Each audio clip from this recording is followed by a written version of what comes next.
de representar a nuestra comunidad en distintos aspectos y además muy agradecido con Colombia por las oportunidades que nos han dado. Entiendo que, bueno, en cualquier momento ya estamos conectados por aquí. También le damos la bienvenida a las personas que están en esta guía y les presento más o menos nuestro equipo. Por supuesto, Verónica Romero, que está en este lado, forma parte de nuestro equipo en el tema legal.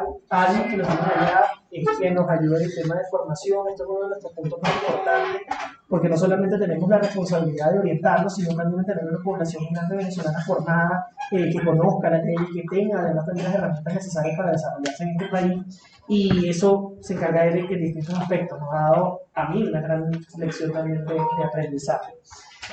Aparte de algo, está Carlos Luis, también que está aquí, que nos acompaña en el área legal. Con él he aprendido muchas cosas también del equipo. De hecho, él fue el que nos facilitó la información que recientemente pasamos con casos conceptuales, porque hay casos que se pueden visibilizar, hay otros casos muy sensibles, porque ya también el tema de la legalidad de las personas en este país, pero también tenemos esas realidades y él es la persona que se encarga justamente de eso.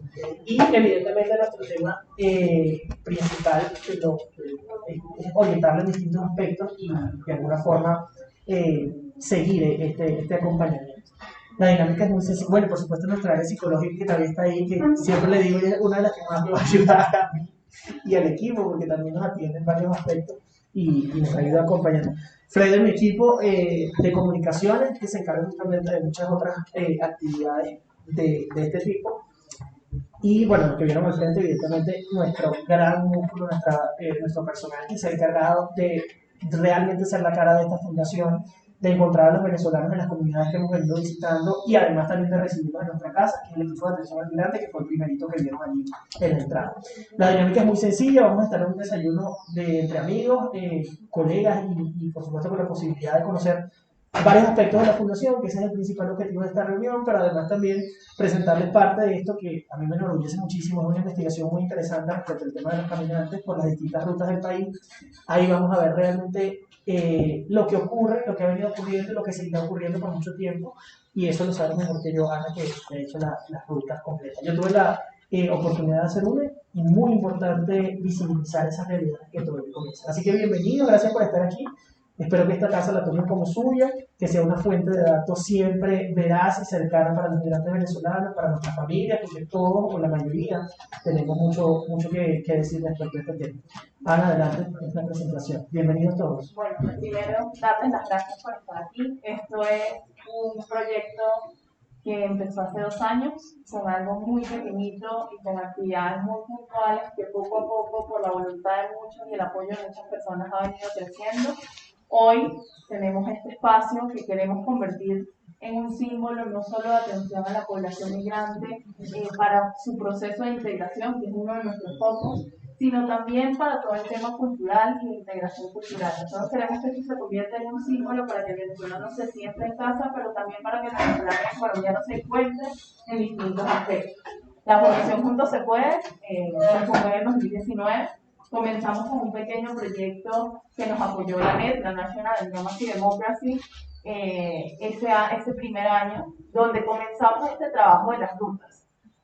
¿Y cómo comenzó? Comenzó con algo muy sencillo cuando fuimos a Cúcuta y empezamos a ver el flujo de caminantes en el 2019, pero también vimos la cantidad de personas colombianas que apoyaban este trayecto. En ese entonces no había cooperación a tan profundidad como existe hoy, sino eran pequeñas casas de colombianos que daban un agua panela, que daban un pedacito de pan, y de esa manera este ecosistema de las rutas de la población migrante se fue desarrollando. En esa primera ruta que hicimos pudimos observar este fenómeno de solidaridad, pero también pudimos observar la cantidad de necesidades que existían en la ruta, la cantidad de procesos de irregularidad y ilegalidad que se estaban dando en ese camino.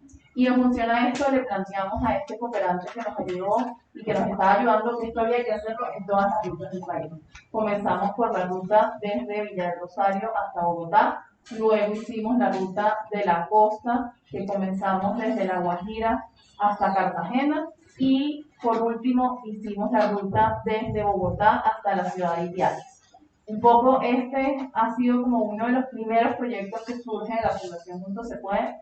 La verdad es que el inicio de esta organización fue algo muy natural. Nosotros llegamos en diciembre, como la mayoría de los venezolanos, una época bastante compleja para quienes estamos por primera vez en un país distinto, y vimos muchos niños en situación de calle y hicimos una actividad de recolección de juguetes y se le entregamos a los niños que estaban en situación de calle. Así nació la fundación. Creo que más aportándonos a nosotros como personas y como migrantes que nos sentíamos lejos de casa, que nosotros lo que les estábamos aportando a esa población que estaba en situación de calle. Pero partiendo de allí, luego de esa dinámica, conseguimos 1000 juguetes en esa primera actividad en el Parque de Cedritos, donde se sumó muchísima gente. De verdad que eso fue un tema de voluntad individual de personas colombianas y venezolanas que se acercaron. Después de esa entrega de juguetes, todas esas familias entonces empezaron a preguntarnos cómo tener un documento, cómo me meto en el sistema de salud, cómo me meto en el sistema educativo, y empezamos a responder individualmente sin tener una organización o unas políticas de cómo hacerlo. En función a esto, entonces, creamos legalmente la organización. Como saben, esto no es fácil, tardamos aproximadamente 6 meses en este proceso. Logramos constituir la organización, formamos un equipo de personas voluntarias que ayudaban poco a poco desde el punto de vista de donde podían, desde la legal, desde el apoyo en donaciones, desde la entrega de un poquito de ropa que tenías en tu casa, y entonces eso le servía muchísimo a un migrante que estaba en situación de calle. Y bueno, poco a poco fuimos estructurando esto en programas y ejes. Hoy la fundación, como lo ven ahí, tiene tres ejes. El primero es de atención, el segundo es de formación y el tercero es de integración. Porque un poco eso es lo que buscamos.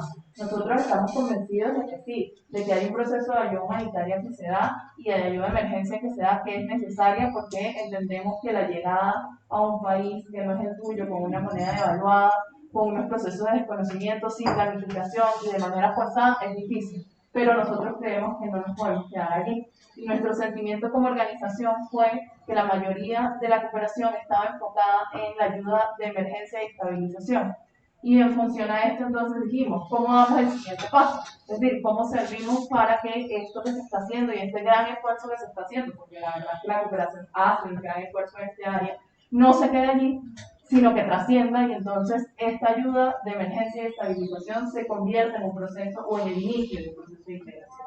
Entonces, bueno, se creó un modelo que se llama modelo de atención 360, donde nosotros, las personas llegan a nosotros por miles de razones, pidiéndonos mercado, pidiéndonos documentos, salud, educación. Se les caracteriza, que es lo que hace nuestro equipo de atención al migrante, se les caracteriza y se les hace un plan de respuesta por núcleo familiar, porque nosotros entendemos que la migración, ya hoy en la etapa donde estamos, a diferencia de las primeras olas migratorias, es una migración en núcleos familiares, es decir, donde hay niños, donde hay adultos mayores, donde hay además una cantidad de grupos familiares mixtos que se han venido creando en el camino. No es solo mi familiar directo, sino yo me vine con la vecina y me traje a los hijos de la vecina y no necesariamente tengo documentación de estos niños, pero soy el representante a cargo. Entonces todos estos procesos los hemos venido entendiendo y generando en este modelo de atención. ¿Cómo funcionan los planes de respuesta?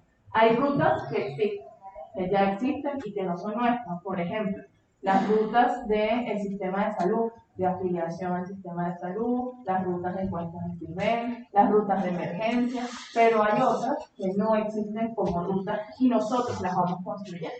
De hecho, una de las cosas que estamos haciendo ahorita para poder saltar un paso un poco más profesional es que estamos haciendo una estructura de rutas que queremos compartir no solo con otras organizaciones, sino inclusive con funcionarios de las alcaldías y de instituciones públicas. ¿Para qué? Para que todos podamos tener cuáles son esas rutas de atención que permiten que el venezolano salte esas brechas a las que se está enfrentando y entonces pueda ser un poco más fácil el proceso. Evidentemente, ahorita estamos muy centrados en ayudar al proceso de RPT, del Estatuto Temporal de Permanencia. Esa es una de nuestras banderas en este momento en el proceso de atención, porque nos abrieron una ventana de regularización que es fundamental que la tomemos y que de verdad ayudemos a que este proceso funcione.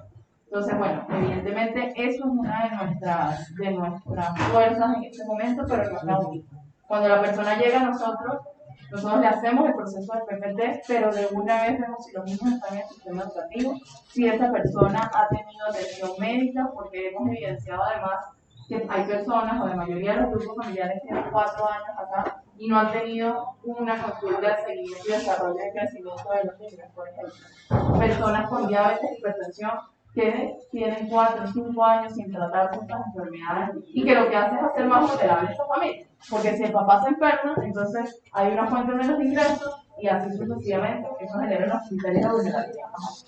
Entonces, bueno, esta primera línea se encarga de todo este ámbito. Pero nosotros estamos convencidos de que no podemos quedarnos aquí y por eso tenemos un área de formación. Ahí tenemos 4 programas jóvenes. El primero es Tejiendo Redes. Ese programa está enfocado en líderes comunitarios, venezolanos y colombo-venezolanos. ¿Por qué? Porque nosotros creemos que estos líderes pueden influir positivamente en los procesos de integración y que además podemos capacitarlos para que no simplemente estén repartiendo comida o sirviendo como líderes de las organizaciones de cooperación internacional, sino que también puedan crear proyectos, porque hay mucho capital humano que se puede utilizar positivamente. Entonces, un poco ese programa está enfocado en eso. Ya tenemos una primera corte y ahorita el mes que viene vamos a empezar una segunda corte. Luego tenemos el Deseo un Emprendedor, que es un nuevo programa que está financiado por la Hanseide, que es un cooperante alemán con quienes estamos llevando este proyecto de esta casa adelante. Allí estamos empezando a seleccionar a los emprendimientos, van a tener un proceso de capacitación y de capital semilla. ¿Qué es lo cómo nosotros diseñamos esto? Lo diseñamos de una manera muy práctica. Nosotros estamos tratando de que este programa no sea simplemente el enfoque teórico, sino que puedan aprender a cómo enfrentar esos retos que te llevan a emprendimiento, sobre todo en un país que no es el tuyo. Y evidentemente hace que tú desconozcas mucho más los procesos de impuestos, de regularización de tu emprendimiento, inclusive de conocer el mercado, de integrarte al mercado. Entonces, bueno, esta primera corte va a empezar ya dentro de un mes, 2 meses. Ya tenemos seleccionados los primeros participantes, vamos a seleccionar 40 y se van a premiar 20 al final. Ese es como el enfoque de este programa.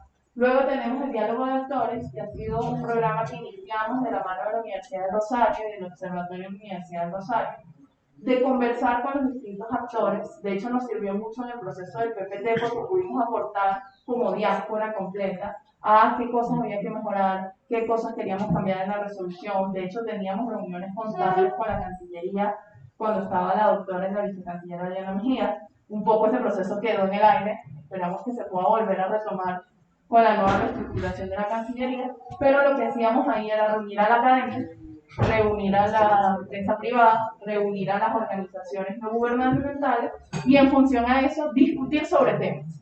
Uno de ellos fue el PPT, evidentemente porque fue claro, pero también hemos tocado el tema de salud y de educación, que creemos que son brechas que hoy siguen existiendo. Por último, tenemos uno que se llama Justicia Transicional, que también está en el marco de la Hanseide, que va un poco enfocado en cómo desde aquí aportamos a la construcción del país, de nuestro país, y un poco, para muchos en su narrativa de vida queda atrás para construir una nueva vida acá, pero que nosotros estamos convencidos que desde aquí podemos seguir aportando. Y podemos seguir aportando porque un país no solo su territorio, sino su población y su gente. Y si nosotros formamos a la gente para la reconciliación, para el perdón, para entender los sistemas de otra manera, podemos estar aportando a la construcción de esa Venezuela con la que tanto soñamos. Y el último es un ciudadano, que lo llevamos a cabo en comunidad cada vez que tenemos jornada. Nosotros tenemos 2 modalidades. Una aquí, que la gente viene hasta acá, y otra donde nosotros todos los viernes estamos en una localidad diferente. Hemos ido a Kennedy, a Suba, a Tumberito y así. Y nosotros allí, entonces, hacemos los procesos de atención, pero también se da este taller de ser un ciudadano. ¿En qué consiste? ¿Cuáles son nuestros deberes y cuáles son nuestros derechos? Y cómo nosotros, como ciudadanos, aportamos al proceso de integración y a disminuir la xenofobia. Porque nosotros estamos convencidos de que la xenofobia es un tema de parte y parte. Es decir, si yo soy venezolano y estoy llegando a un país que me recibe, que me abre las puertas, yo simplemente no puedo esperar que todo me lo den. Yo tengo que formar parte de la construcción de un país. Y eso pasa porque si yo estoy cruzando una calle, yo tengo que respetar las normas mucho más que el colombiano, porque tengo que dar ejemplo. Entonces, un poco esa es la narrativa que nosotros llevamos en estas comunidades con los venezolanos. Se les hace su proceso de atención, primero pasan por este taller y luego pasan al proceso de atención. Un poco también reforzando estas ideas de Estado y de gobierno e institucionalidad, porque nos hemos dado cuenta que el venezolano tiene una fractura importante con la confianza en las instituciones, válido por el sistema del que venimos. Entonces, un poco tratamos de reforzar al Estado no como un enemigo, sino como una corresponsabilidad ciudadana. Entonces, bueno, ahí cerramos nuestro ciclo de formación. Y por último, tenemos unos programas que llamamos de integración, Una Sola Nación, que busca disminuir la xenofobia, Juntos Luchando por una Vida, donde atendemos madres gestantes en todo su proceso, inclusive hasta el registro del niño al nacer, y luego estamos tratando de llevarlas a emprender para que puedan tener una fuente de ingreso y que puedan cuidar a su niño al mismo tiempo, porque eso está muy enfocado en madres cabeza de familia. Sí, ahí estamos trabajando educación sexual y planificación de la mano de gobierno. Lo estamos trabajando. Y tenemos como mochilas a la escuela, que ahí hemos tenido una sola corte, porque bueno, es un programa que no se ven resultados tan rápido, no todo el mundo ha querido como apoyar en él, pero el enfoque de esto es seleccionamos 50 niños, esos 50 niños los ayudamos con refuerzo escolar, actividades extracurriculares, atención psicosocial, y hacíamos antes de la pandemia, queremos retomar eso con la Secretaría de Educación, intervención en los colegios para el tema de la seguridad, porque la verdad es que cada día estamos hablando sobre todo en las comunidades más pobres. Correcto, lo hemos identificado tiene evidenciado en entonces estamos trabajando de la mano de la Secretaría de Educación para poder volver a intervenir en estos colegios, porque el primer piloto que hicimos nos funcionó muy bien. Hicimos actividades donde mostrábamos las cosas que teníamos iguales, nuestra historia, nuestra comida, nuestras tradiciones, y esto hacía que los niños se empezaran a vivir de manera diferente. Esto paró por la pandemia, lamentablemente. Este programa estuvo muy paralizado por la pandemia porque, bueno, mucha de nuestra actividad era presencial. O sea, el refuerzo con los niños era presencial.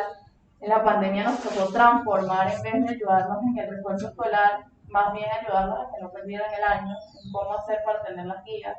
Porque, bueno, hubo un primer momento cuando la pandemia, que los colegios fueron muy duros con los papás, que si los niños no se conectaban, perdían el año.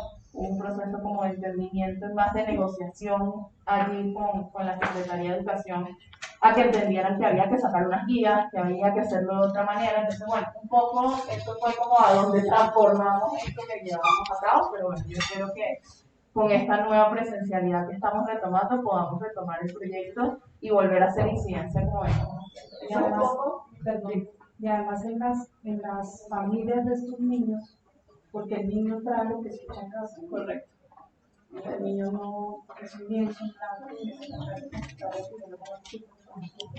y ahí hay un trabajo que hacer con los padres también. Y los directivos también, el personal que no está suficientemente capacitado, todo, hay muchos ángulos. En el tema educativo hay muchísimos ángulos. Nosotros, cuando hicimos esa primera actividad piloto antes de la pandemia, descubrimos que habían como unos nichos de xenofobia dentro de la comunidad. O sea, porque cuando empezamos a jugar con los niños, porque lo hicimos con grados diferentes, cuando empezamos a jugar con los más pequeños, que son los que más fácil hablan, ellos nos contaban de dónde había salido esto. Entonces, bueno, que al papá le quitó el trabajo venezolano, alguna cosa que se repitió mucho, que un venezolano robó a la mamá en la calle. Entonces, claro, son más las cosas positivas que hacemos los venezolanos, pero siempre las negativas pesan un poco más, sobre todo cuando hay necesidades básicas. Y también hay una cosa importante, la xenofobia se está viendo sobre todo en los sitios de mayor necesidad. Y eso también tiene que ver con el tema de la parofobia, no es solo el tema del rechazo por la nacionalidad, sino de hay una necesidad, hay pocas fuentes de conseguir suplir esa necesidad y bueno, se genera un proceso de competencia que no es nada sano en el proceso. Entonces, bueno, un poco la idea es retomar esto y poder seguir trabajando en torno al tema de la xenofobia. ¿Y dónde va a ser eso? Eso me parece importante porque donde estudiaban mis hijas sí hicieron, yo fui testigo pues de ese encuentro entre autores de la Secretaría y los docentes sí les falta demasiada preparación porque son los primeros que dicen, llaman la atención de que no ocurra un atentado contra un niño, pero ellos no ven el lenguaje que utilizan, son como los promotores. ¿Y cuándo sería esa prueba y si es una segunda prueba piloto? Sí, hay que retomarla porque la condición territorial cambió con la pandemia. La verdad es que no podemos asumir que los resultados iniciales que tuvimos van a ser los mismos que el contexto actual. Entonces vamos a retomarlo, estamos definiendo con la Secretaría, les pedimos a la Secretaría que definieran ellos cuáles eran sus prioridades de intervención, porque ellos tienen como el mayor conocimiento a nosotros seleccionar aleatoriamente, y en función a eso entonces vamos a hacer estos procesos de intervención con ellos. Estamos en ese proceso de selección. Porque nosotros estamos trabajando mucho de la mano de la Secretaría de Educación y de Salud. De hecho, ahorita afiliamos directamente al sistema de salud nosotros acá. Si una persona viene para acá y puede afiliarse directamente. Y al sistema educativo también. Ahorita, ¿qué hacemos? Ahorita está empezando una nueva etapa en el sistema educativo. No sé si la conocen, que volvamos a empezar con las inscripciones de los colegios. Entonces, antes lo hacíamos de manera extraordinaria. Es decir, eran cupos extraordinarios. Nosotros registrábamos a la gente, pedíamos datos, mandábamos a la secretaría y la secretaría hacía los cupos. Y hacíamos un poco más rápido. Pero la verdad es que ahorita ya empezamos en el proceso normal. Entonces, ¿qué quedamos como secretaría? Que nosotros acá vamos a hacer todo el proceso de matriculación y les pasamos a ellos las listas solo de donde haya conflictos. Porque la verdad es que todavía hay brechas en los procesos de matriculación en los colegios. Por el tema de no tener papeles y ahora porque te están pidiendo una tarjeta de crecimiento y desarrollo y los niños no lo tienen. Nosotros con Cruz Roja, 2 días al mes que nos regalaron, estamos teniendo a la unidad de Cruz Roja aquí y ellos le están sacando las tarjetas a los niños. Pero ellos atienden 22 personas, es decir, al mes estamos logrando 40 personas. No es mucho, la verdad. Entonces, la verdad es que todavía quedan muchos niños que no tienen esta tarjeta y esto se ha convertido, aunque parezca tonto, en un obstáculo inmenso para que los niños sin ayuda se inscriban al sistema, porque la verdad es que los papás llegan, tocan los colegios y le dicen tienes que tener esto y ahí se quedan. Y además no, y a algunos les están pidiendo, porque hay un tema de desconocimiento con el tema del FPV. Entonces, muchos directivos creen que ya el simplemente inscribirte te da un documento, entonces ya te puedes presentar. Entonces, bueno, estamos como en ese proceso ahí de ir de la mano poco a poco. Pero bueno, ese es un poco como los procesos que nosotros estamos llevando, ese es el resumen de lo que hacemos. Yo quisiera, como si alguno tiene alguna pregunta antes de pasar a explicarles un poco el tema de las frutas, que a mí me parece importante que ustedes también tienen que tener en cuenta que la capacitación periodística frente a los temas de xenofobia. Porque creo que los medios de comunicación tenemos una incidencia muy fuerte en esa percepción ciudadana hacia los venezolanos. Y uno es común ver en titulares venezolanos, banda delincuencial. ¿Es relevante la nacionalidad a la hora de cubrir una noticia? Creo que los periodistas caemos en ese error y es mencionar nacionalidades cuando realmente no es lo relevante. Y sí aumentar la xenofobia. Entonces yo creo que los talleres de capacitación a los periodistas son súper importantes. Me parece que es un punto que se puede abordar y se puede tratar. Con el tratamiento de la migración en las noticias. Ana, cuando hablas de que la gente puede dirigirse aquí, ¿es solamente con situaciones de conflicto? ¿Tiene que ver solamente con la tarjeta de salud o hay otros conflictos que están añadidos a esta situación? No, nosotros estamos medio abiertos, es decir, la casa como casa. ¿Por qué? Porque, uno, no estamos hablando todavía como es muy poco lo que tenemos en inmobiliario, estamos en este proceso porque, como no sé si todos lo conocen, pero los procesos de cooperación funcionan con procesos de licitación, de adjudicación, entonces estamos en esos procesos todavía administrativos. Entonces, ¿qué hacemos? Trabajamos con citas. A nosotros las personas se están inscribiendo aproximadamente a la semana 900 personas para ser atendidas, de las cuales 500 en promedio son de Bogotá y el resto es del interior. ¿Por qué? Porque nosotros inicialmente solo atendíamos Bogotá, pero llegó la pandemia, migramos a la virtualidad y la verdad es que no había ninguna razón por la cual no podíamos atender gente de otro lado. Entonces empezamos con la virtualidad a atender a las personas y ahora estamos atendiendo Bogotá y el interior y en los territorios. Entonces, ¿qué hemos hecho con el tema de los territorios? Ahorita sí, con la cantidad de personas que tenemos, gracias al proyecto que tenemos con las Mercedes, la verdad es que sí. Pero esas No 500 hay- son mensuales. 900 semanales. semanales. Semanal, O sea, y las nosotros tienen a estamos todas. atendiendo, sí. Ahorita Básicamente en educación. no, Exacto, en los todo. servicios. integralmente. Es que depende el plan de respuesta de la necesidad del núcleo familiar. O sea, nosotros caracterizamos ese grupo. Entonces, por ejemplo, lo primero que se les pregunta es si tienen documentación. Si no tienen documentación, entonces hay varias opciones. Está el tema del PPT, el tema del refugio. Ah, bueno, entraste antes del 31 de enero, ok, listo, pueden entrar al PPT. Si no, entramos con el tema del refugio. ¿Por qué? Porque la verdad es que el tema del refugio sirve como una respuesta momentánea.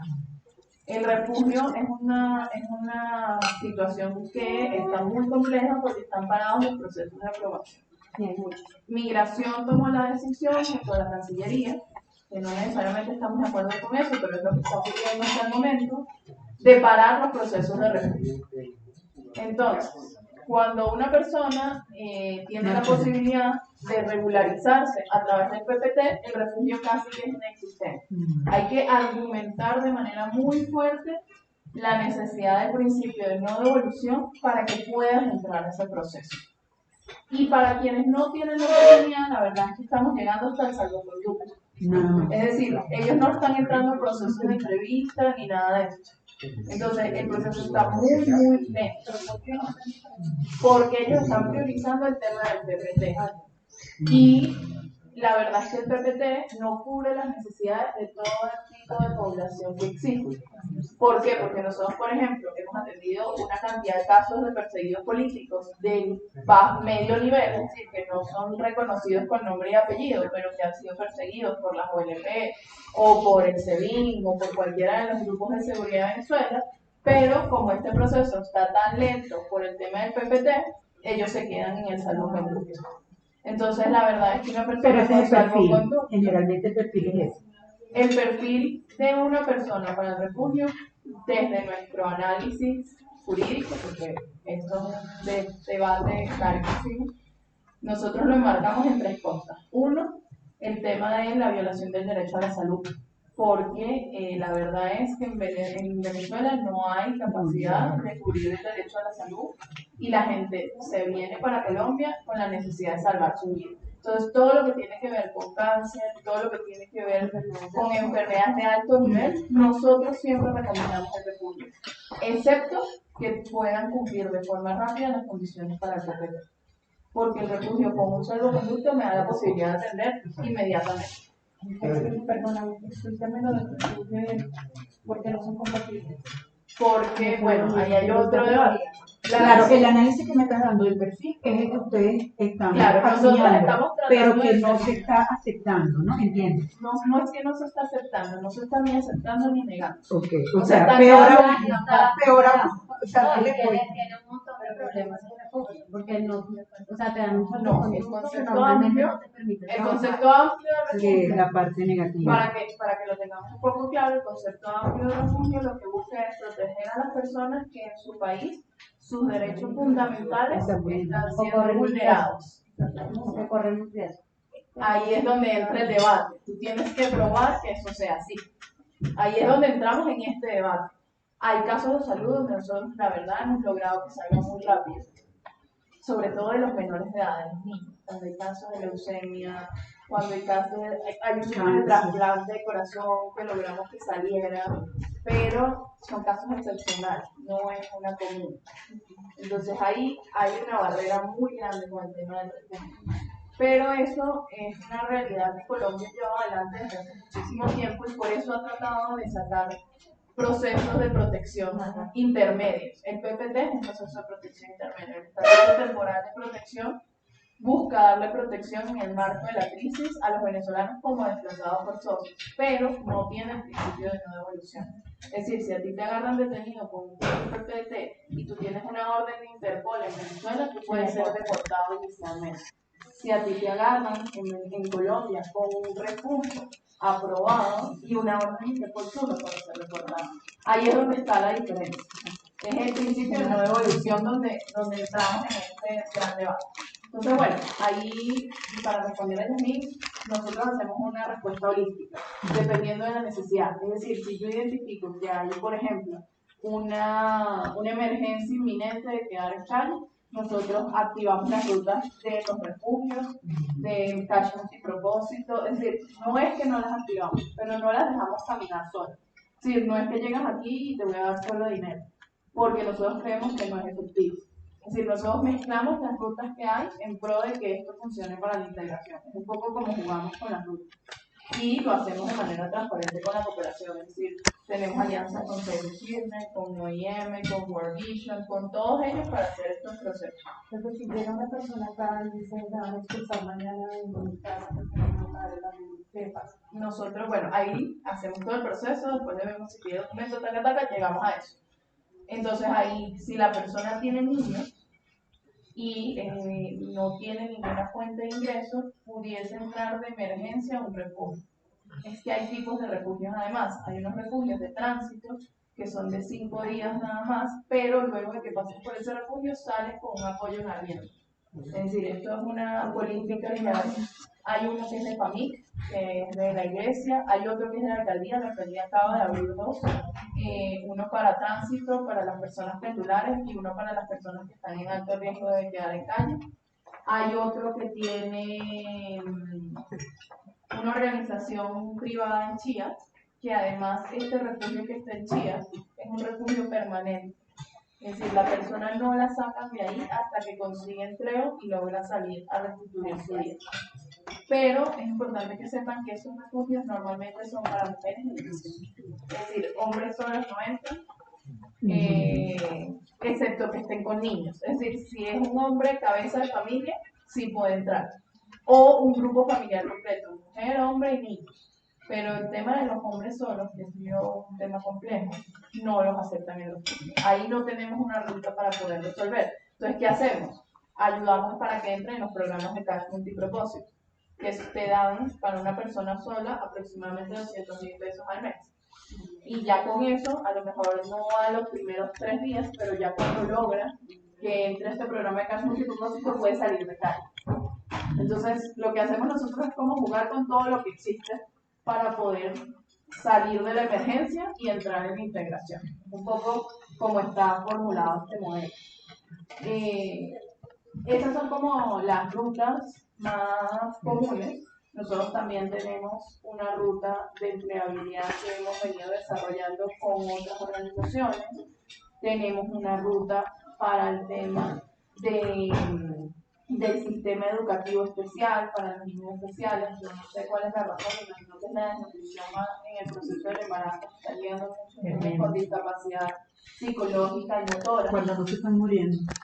Entonces, bueno, y además el tema de las enfermedades, o sea, yo creo que esto tiene que ver mucho con el tema de la desnutrición durante el embarazo, que también está pasando acá. Es decir, no es, la verdad es que las madres gestantes inicialmente no tienen procesos de control prenatal. Entonces estamos llegando a embarazos de término con alto riesgo.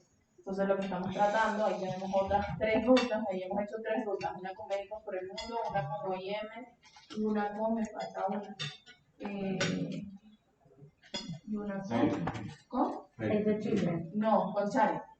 Hay 3 rutas que nos permiten que ellas entren en sus controles prenatales. Entonces, dependiendo del nivel el mes de embarazo, el nivel de riesgo, se les orienta. Y también hay una ruta de emergencia a través del materno infantil, donde nosotros las mandamos a través de tutela. Y cuando ya estamos hablando de Profamilias, por ahora, hasta ahora nosotros no hemos conseguido nada que salga del grupo avanzado. Sí, con Profamilia tiene que haber un convenio. Entonces, hay algunas organizaciones en otras ciudades que tienen convenio con Profamilia. Por ejemplo, en la costa, OIM tiene convenio con Profamilia, entonces Profamilia atiende. Pero si ya vas tú directo, es pago. No es gratuito para las personas. Y el tema dispositivo, planificación también está. En Profamilia sí, en OIM no. Y en Médicos por el Mundo tampoco, porque son organizaciones no gubernamentales. No pueden mencionar a las niñas embarazadas, creo que les falta mucho. Sí, ahí hay otra ruta, que que se han creado con la Casa de la Madre y el Niño. No sé si la conocen, es una organización colombiana que tiene muchos años trabajando.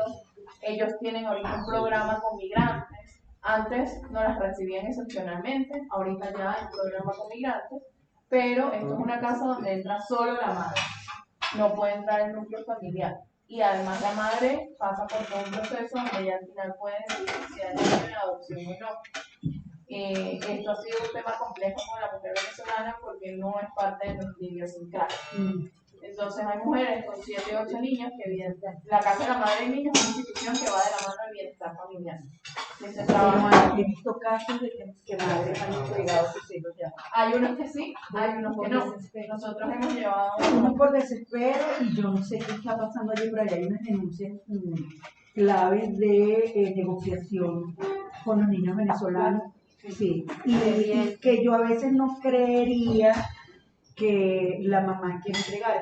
Conozco un caso muy directo donde la mamá lloró, pero el trabajo psicológico que le realizaron hizo que la muchacha de 22 años entregara a su hijo. Pero yo ahí en ese caso no estoy tan convencida de que ella lo quería entregar, sino que un trabajo psicológico, porque esos niños, lo peor es que no se quedan en Colombia, están metidos también en el Lo que pasa es que ahí hay sí, dos cosas. y salen para los Estados Unidos o Europa. Eso sí lo veo gravísimo. Ahí hay dos cosas. Nosotros, el trabajo con el ICBF no ha sido fácil. No. Carlos les puede hablar de eso mejor. Pero eso, Ana, hay que meterle el ojo porque veo que hay un trabajo psicológico fuerte para que la mamá termine firmando sin querer.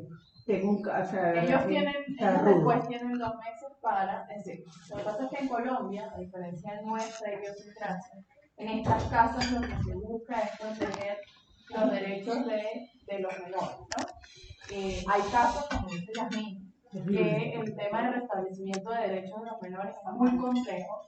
Casos donde consiguen a los niños en situación de calle y vienen y se los quitan, y entonces la madre empieza en un proceso de secuestro, de que los secuestraron. Hay casos donde los derechos de los niños estaban siendo vulnerados y el ICBF busca proteger. Hay casos donde hay abuso policial inclusive, hay casos donde la policía se los quita y evidentemente en lo que el niño entra al sistema tienes que pasar por todo el restablecimiento de derechos, aunque haya una violación inicial del proceso, porque tienes que garantizar que el niño realmente tenga todos sus derechos garantizados en ese hogar.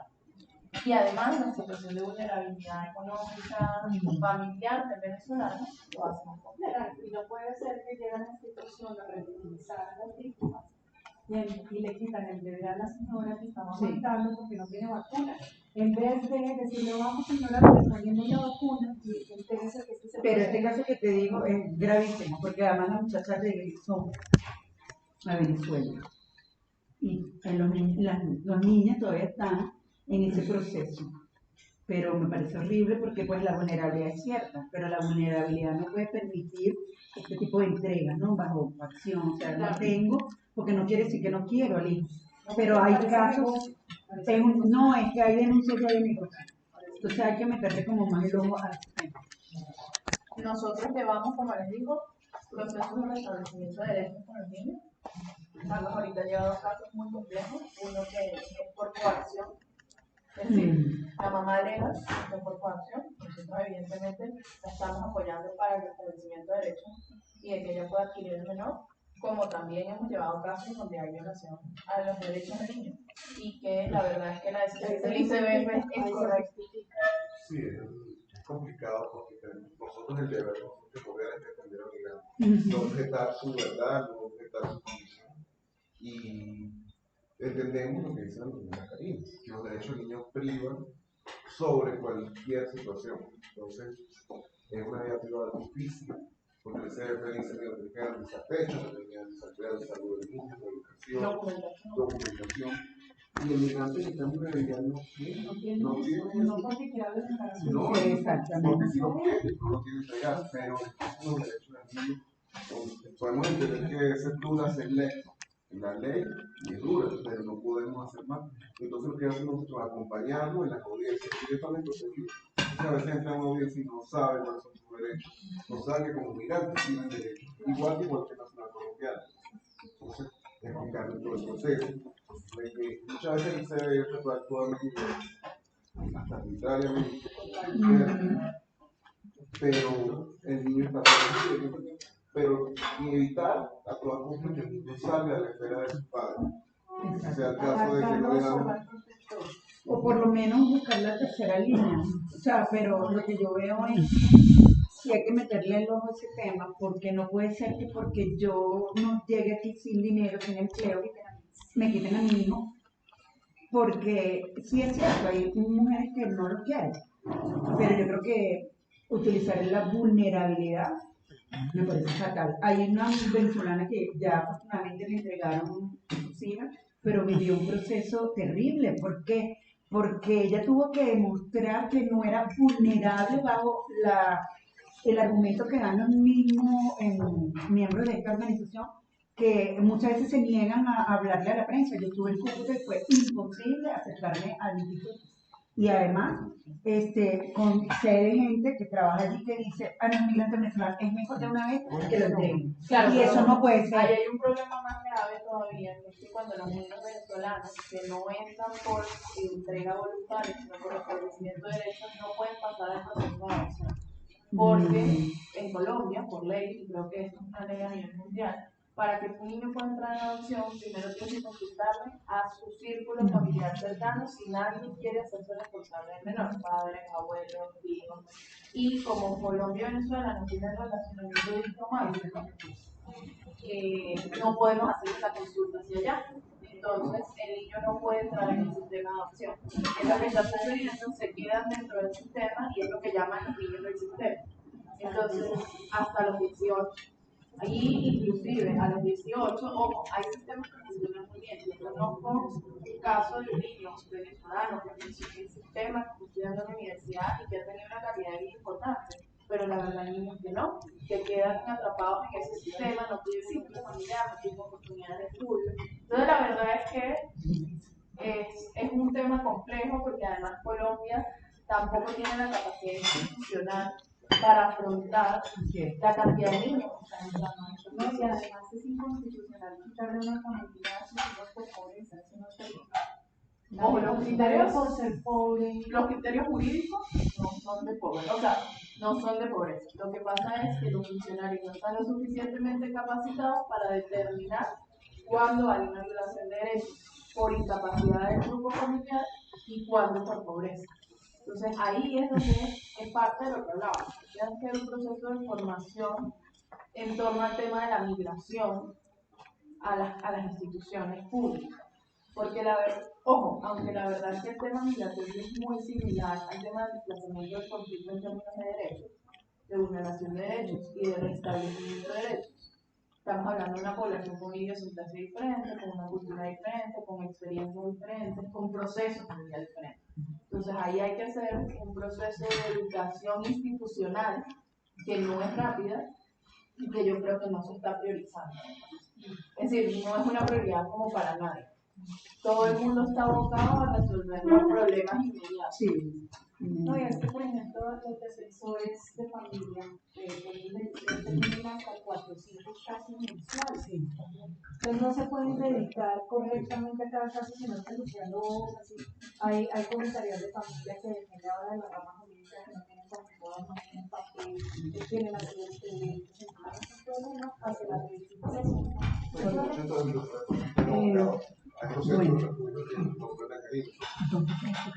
No es solo el viaje, no es solo el Arriba. tienen que ir a verificar. Y esos niños que están ahí, Que me gustaría ir también. Está muy bonito. Algo el trato con el migrante no es más cordial, porque aparte de nos quedamos nosotros nos una desconfianza hacia todo lo que representa autoridad, administración pública. Y Colombia es un estado extremadamente legalista y formalista en sus procesos y protocolos. Entonces las personas no entienden, no saben que es una prueba de ADN, que es una verificación económica, no saben todas las estructuras burocráticas que tiene todo lo que tiene el que llama el sistema. Y plantearse eso, ellos quedan desorientados, muchos a veces prefieren abandonar al niño y quedarse a la deriva, porque no entienden, no saben qué hacer. Entonces, es uno de nuestros procesos principales de ir con él paso a paso, todos los días, atenderlo, verificar. A veces es tedioso, ellos te llaman el domingo a las 10 de la noche, como te ha pasado, y entonces ficar la mañana tiene audiencia, hay que ir calmado, digamos, muy Sí. predispuesto. Y es que el promedio no le da el mejor trato tampoco. No es humano, siguen lineamientos sin analizar los casos. Sí, nosotros buscamos un tema de conciliación para que ese roce no sea tan abrupto. Ana, ¿ustedes han contemplado la posibilidad de utilizar este trabajo con las organizaciones de cooperación internacional que nos apoyan ustedes, precisamente para crear articulación con la institucionalidad en Colombia, para que desde adentro se trabaje este tema de la vulneración de los niños? Nosotros hemos hecho muchas alianzas con las instituciones. Muchas creo que han sido cortas para la necesidad que hay. Es decir, nosotros tenemos interlocución, pero no hay procesos de articulación continua. Es una de las grandes luchas que nosotros estamos dando. Nosotros estamos tratando de que se entienda la necesidad de articular entre las organizaciones de la institucionalidad, entre la cooperación internacional y entre las organizaciones de la sociedad civil. ¿Por qué? Porque en algunos departamentos o municipios existen mesas mixtas migratorias que van a través de un decreto de la Agencia de Fronteras. Pero la verdad es que no en todos lados funciona. Eso es lo primero. Lo segundo, en la mayoría de estas mesas es poco lo que involucran a las organizaciones de la sociedad civil venezolana. Yo entiendo que somos muchas, entiendo que a veces, además, hay una pelea inerte entre nosotras que es estéril, desde mi visión, y eso hace que sea más difícil la articulación. Pero hay oportunidades o hay pruebas de éxito. Por ejemplo, yo debo decir que el trabajo que se estaba haciendo en Cancillería del tema del PPT de la mano de Adriana Mejía con las organizaciones de la sociedad civil funcionó. Es decir, es un tema de vocación y de voluntad. Es decir, hay que ir articulando estos procesos. Además, hay procesos de articulación como el IFE, pero son muy complejos para las organizaciones de la sociedad civil. Es decir, si yo me monto en participar en los procesos de articulación del IFE, no puedo hacer más nada porque no tengo más capacidad. Y nosotros somos uno de los que tenemos mayor estabilidad. Imagínense las organizaciones de sociedad civil más pequeñas. Entonces, esto ha sido, yo creo que ese tema, parte porque empecemos a trabajar entre todos la articulación de actores a través de mecanismos eficientes, no a través de reuniones todos los días del año, porque eso no nos lleva a ningún lado. Es establecer rutas y procesos que nos permitan articular, conversar y que esto sea efectivo. Y ahí estamos trabajando. Nosotros ahorita tenemos un proyecto que salió del año anterior. Estamos construyendo una aplicación que bueno, vamos a ver si todos la toman. Con la sociedad civil es muy fácil, con algunos de la cooperación es muy fácil, con institucionalidad donde creo que va a haber más complejidad, pero estamos haciendo una aplicación que es para articulación de actores. ¿Qué es lo que queremos que esto logre? Que si, por ejemplo, Yasmín tiene una organización, Carlos otra, Yana otra, nosotros no tengamos que reunirnos todos los días. Yo tengo un caso donde necesito el apoyo de Yasmín, yo lo subo ahí y Yasmín puede tomarlo y articular en función de la operatividad. Queremos hacer una actividad conjunta. Ahí hay un espacio para que nosotros articulemos y podamos hacer esta actividad. Y que esto no nos lleve a tener que reunirnos una y otra vez y quedar en reuniones y reuniones y no mandar nada. Entonces nosotros hemos venido trabajando en esto en pro de eso que tú haces. ¿Por qué? Porque es que yo hablo con la Secretaría de Educación todas las semanas, con la de Salud, con la de Integración, después con el IDEPAC. Yo hablo con 7 instituciones dentro de la misma alcaldía. ¿Y qué es lo que sucede? Entonces yo articulo una cosa con articulo otra con esto, pero eso no está articulado. Y eso genera problemas operativos para ellos y para nosotros. Entonces, bueno, estamos en ese proceso. Sí, yo estoy de acuerdo contigo, eso es una tarea pendiente. Nosotros queremos hacerlo, pero generando herramientas que hagan que sea operativo. Para que no nos quedemos en la reunión tras reunión. Yo me reunía nosotros hicimos una investigación, un estudio, donde tuvimos entrevistas con todos los actores. Y todos los actores decían, sí, yo me reúno con todos. Pero eso no implica que haya articulación. Es decir, esas reuniones donde salen unos minutos no resuelven el problema de articulación. Entonces, bueno, en función de esa investigación que hicimos, estamos creando como esta explicación Luego nuestro no va a tener el logo de la fundación, no va a tener el nombre de la organización, porque nuestro objetivo es que todos la adopten en pro de la articulación y que la lidere alguien que sea aceptado por todos los actores. Y creo que nosotros no somos ese actor porque somos la organización de la sociedad civil, porque todavía no hay la confianza completa de la institucionalidad, porque somos muy nuevos, etcétera, etcétera. Entonces esto va a ser una herramienta que nosotros vamos a poner a disposición. Inicialmente creemos que debe liderar la alcaldía, es un debate que hay que tener, pero bueno, estamos en este proceso. Yo quiero, perdón que lo recuerde así, pero quiero como pasar al tema de los informes un poco para que se lleven esto igual para tener el proceso del informe completo. Yo quiero empezar por la ruta de Ipiales, es una de las rutas más complejas que tenemos. Esta ruta es una ruta que nosotros empezamos desde Bogotá, pero para muchos venezolanos empieza en Villa del Rosario. Nosotros hicimos un corte desde aquí, pero la mayoría de la gente que nosotros vimos en el camino venían desde Villa del Rosario caminando hasta todo este. Nosotros empezamos en Bogotá, bajamos hacia el eje cafetero, estuvimos en Armenia, en Pereira, en Manizales, luego bajamos hacia Popayán, Pasto, Ipiales, en la evolución, Cali, Cali, Popayán, Pasto, Ipiales. En ese recorrido nosotros vimos oportunidades de mejora como vimos buenas prácticas.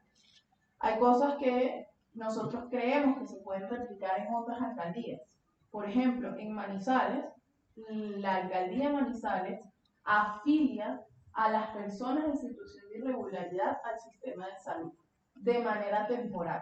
¿Qué es lo que hacen? Es un juego administrativo, pero que resuelve el problema porque ellos se dieron cuenta que atender desde la emergencia era mucho más costoso que lograr que estuviesen dentro del sistema. Entonces ellos los primeros 5 días de cada mes afilian mujeres embarazadas, niños menores y personas con patologías previas. Los afilian los primeros 5 días. El 30 se venció esa afiliación y la persona tiene que reafiliarse, pero puede hacerlo. En el resto de las ciudades, nosotros nos hemos dado cuenta de que no, tú no te puedes afiliar si estás irregular. Bogotá es el mejor ejemplo de esto. En esta ciudad ellos lograron hacerlo. Y lograron hacerlo con una jurisprudencia legal que establece que el enfoque de derechos es prioritario a cualquier cosa en la política pública. Es que es el mismo Estado. Es decir, la única diferencia es hoy el costo de un migrante se atiende por emergencia. Eso hace que se dispare. ¿Qué hacen ellos? Para no tener que atender el costo de emergencia, atienden el costo de la prevención. Entonces, si yo atiendo el costo de la prevención, ellos decían que es casi un 70% menor el costo de la atención en prevención que el costo de emergencia. Claro, porque si cuando tú entras a una emergencia, fácil. Entonces, ellos lograron hacer ese proceso de atención. Entonces, ahí hay una oportunidad de mejora que pudiese ser replicada, sobre todo en las ciudades de frontera como Cúcuta. El tema del sistema de salud en Cúcuta y el endeudamiento del sistema de salud en Cúcuta es altísimo.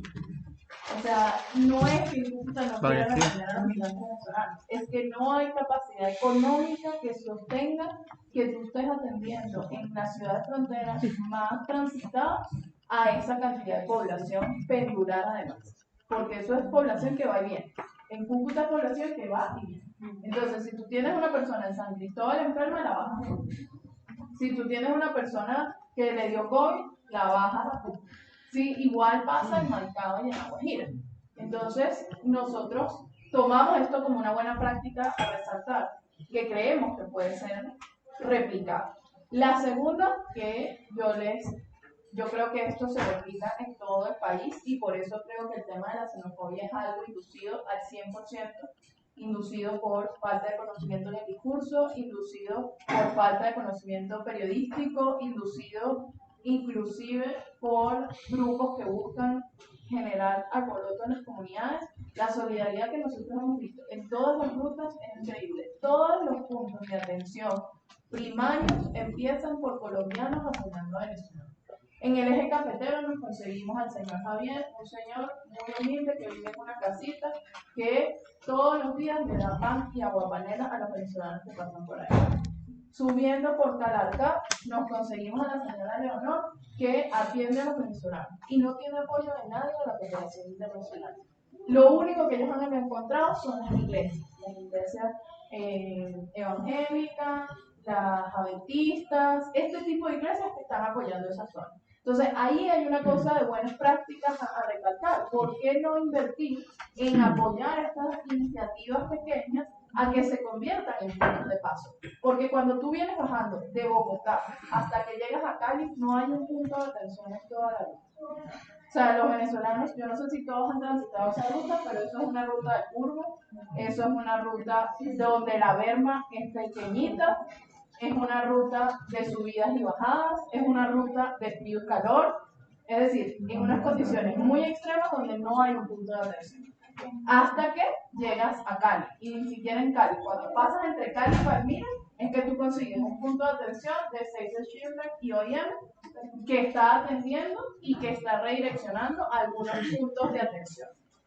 Entonces, una de las cosas que nosotros queremos recalcar ahí es el tema de la solidaridad del colombiano. Y hay gente, por ejemplo, caminando con los panas, creo que se llama, que hacen la ruta Bogotá saliendo hacia el norte y reparten comida. Correcto. Pero hacia el norte, que es la vía circunvalación. Correcto, esta vía es hacia abajo. Luego tenemos el tema, conseguimos un lugar de paso que nos pareció muy interesante en Pereira, que es un lugar especializado que atiende todo tipo de migrantes, pero es especializado en personas trans y LGBTI. ¿Y esto qué ha hecho? Que hay una protección de los derechos de los más vulnerables. Porque ellos crearon este proyecto, porque identificaron que en esas caminatas quienes más estaban siendo vulnerados era esta comunidad y que nadie los estaba atendiendo porque además no los entendía. Es decir, llegaban a un refugio y la gran pregunta era ¿dónde duermo? ¿En el área de mujeres o en el área de hombres? Y era un gran debate. ¿Por qué? Porque a una persona lesbiana o gay no lo querían meter en el cuarto de las mujeres o de los hombres porque para ellos estaba fuera de los procesos. Y esta problemática se estaba dando en los refugios. Entonces, esta gente en Pereira, que se llama Community, la asociación que los atiende de la mano de la alcaldía, creó un refugio para personas trans y LGBTI. Entonces, ahí hay un punto importante que no lo habíamos visto en ninguna de las rutas que nosotros habíamos estado. Gracias. Luego, el tema de la alta integración cultural que hay en Ibagué. Nosotros en Ibagué nos dimos cuenta de algo que no habíamos visto antes. Ahí se están mezclando poblaciones indígenas de la zona y del desplazamiento. Yo no sé si lo conocen todos, pero en Ibagué se ha convertido en un punto de reunión indígena del desplazamiento forzado. Entonces, el indígena que se desplaza no agarra hacia las ciudades principales. Se ha vuelto un enfoque de integración Ibagué. Entonces ahí llegan poblaciones indígenas de desplazamiento interno y se ha empezado a regar la voz y ahora llegan poblaciones indígenas del desplazamiento venezolano.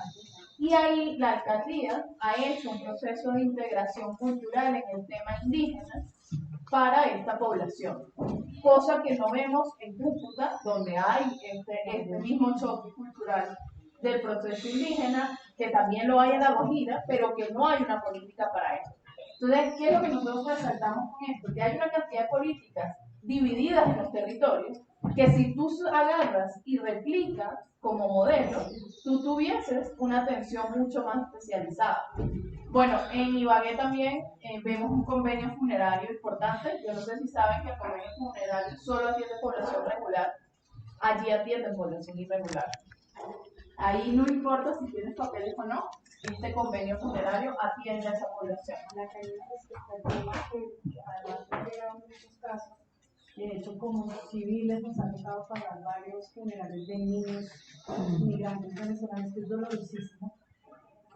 Sabemos que la Casa Rosada atiende únicamente gente en Bogotá, pero por ejemplo las personas que viven en Soacha, que están fuera de la jurisdicción, se quedan en un limbo y no saben qué hacer con sus muertos. No, y previamente caracterizada bajo CISBEN. También no. Sí, nosotros hemos logrado que aunque no estén caracterizados por CISBEN, puedan ser apoyados en Bogotá. Pero es en Bogotá, como tú lo dices, por la Casa Rosada. pero en el resto de la ciudad no hay, pero no hay ni siquiera para los colombianos. O sea, Es decir, no es un problema solo de migrantes, es un problema que queda de toda la población. En O sea, general, no hay en registro, Dinamarca. no hay registro de lo que está pasando. Sí lo hay, pero no hay una política pública en estos edificios. Sí, se supone que la Casa Rosada se encarga del funerario, por ejemplo, de los habitantes de calle, de las personas que no tienen cómo pagar una funeraria, que lo más barato son 650.000 pesos en Suacha. ¿Quién tiene eso? Un migrante menos. Sí. Entonces, la decisión de dejar a sus muertos en el anfiteatro del hospital sin poderlos despedir como si quisieran. Y ahí hay una brecha. Eso es una victimización también total, porque si uno no puede despedir a sus hijos, además, no puede que se mueran niños, así. Y muchos migrantes nos han agradecido el hecho de que puedan encerrar a su bebé, a su hijito y darle una sagrada sepultura. Y el caso de las muertes violentas de venezolanos, que nos han tocado varios casos, que lamentablemente no puede trasladarse el cuerpo del óbito a Venezuela y no explicar la situación. Ese cuerpo está en un proceso judicial y que tiene que ser en un nicho, que no puede ser cremado. Entonces, acompañar ese duelo de las labores que hemos realizado también con la Rebeca, explicarse, determinar qué hacer. Entonces, muchas veces las funerarias que hacen el traslado cobran excesivos costos. Como aproximadamente está en 3 millones de cosarinas, Claro, sí, porque para llevar hasta Cúcuta. para llevar hasta Cúcuta solamente. Hasta Cúcuta. Y después del otro lado pagas. Eso es otra cosa. Y Es otro tema. todas las otras cosas. Sí, eso es un tema complejo, ahí hay una brecha, ahí no hay orientación, pero también tiene que ver con el nivel municipal en términos de distribución territorial. Es decir, los municipios de baja categoría no tienen la capacidad económica para abordar este tipo de políticas. Entonces hay un tema administrativo que no solo para el migrante, sino para el colombiano también, para el colombiano, para el desplazado, para el migrante. Es decir, esto es una situación que se repite. Claro, el migrante está mucho más vulnerable porque además no puede tomar planes de funerarios que tú vas pagando de a cuotas. El colombiano está acostumbrado a hacerlo. El colombiano más vulnerable paga, creo que son 2.000 o 3.000 pesos diarios en algunos casos para poder tener al final su proceso funerario. En el caso venezolano no puedes porque estás irregular. Si no tienes documentación no puedes pagar eso. Por eso parte del problema fundamental es el tema del PPT. Es el tema de lograr la nacionalización de esta población. En el Valle del Cauca conseguimos poca discriminación. El tema de la xenofobia es muy limitado. Nosotros hablamos con sectores de la sociedad civil, con institucionalidad. Es muy bajo el proceso de xenofobia, incluyendo todo el tema que se dio de las protestas. Nosotros fuimos después de las protestas y no hay unos brotes de xenofobia altísimos. Son mínimos y son controlados. Me parece increíble. Y eso, las declaraciones que da el alcalde y demás, que son súper xenófobos. lo que pasa es que ahí yo, en la mayor sinceridad, también pasa en Bogotá, la comunicación política del alcalde o de la alcaldesa es una cosa y los planes de atención institucional son otras. Es decir, en Cali se está atendiendo a la población migrante. Hay planes de atención e integración de la población migrante. En Bogotá están en proceso. Es decir, ahorita se aprobó un plan que tiene un decreto, ahorita no me acuerdo el número, pero tiene un decreto, yo se lo puedo buscar y se lo puedo dar. Tiene un decreto nuevo para el nuevo modelo de atención. Ahí hay muchas cosas. Aquí en Bogotá, perdón. El de Cali ya tiene casi 3-4 meses. Mientras nosotros fuimos, está ya ese proceso. Se están montando puntos de atención, se están haciendo políticas de integración. En Cali, ahí está. En Cali hay un sistema de caracterización que si lo tuviésemos a nivel nacional, tuviésemos un paso adelantado. Tú te metes en un mapa y tú puedes ver georreferenciadamente dónde viven los migrantes y dónde están ubicados. Y entonces, ¿qué hace la alcaldía? Es muchísimo más fácil llegarle a las políticas sociales. Porque entonces ya yo sé dónde están. Es increíble. Es hecho por un muchacho que trabaja en la alcaldía como una expresión creativa de él. Y el sistema funciona. Tú puedes, en plena pandemia lo hicieron para el tema de repartir los mercados. Es un mapa donde tú te paras en cada vereda y puedes ver cuánta población migrante caracterizada hay, qué programas ha tenido esa población, qué programas no ha tenido acceso, cuál es su puntaje de CIFEN. O sea, está muy bien hecho. si este sistema lo tuviésemos a nivel nacional, tuviésemos la mitad del trabajo del PPT hecho.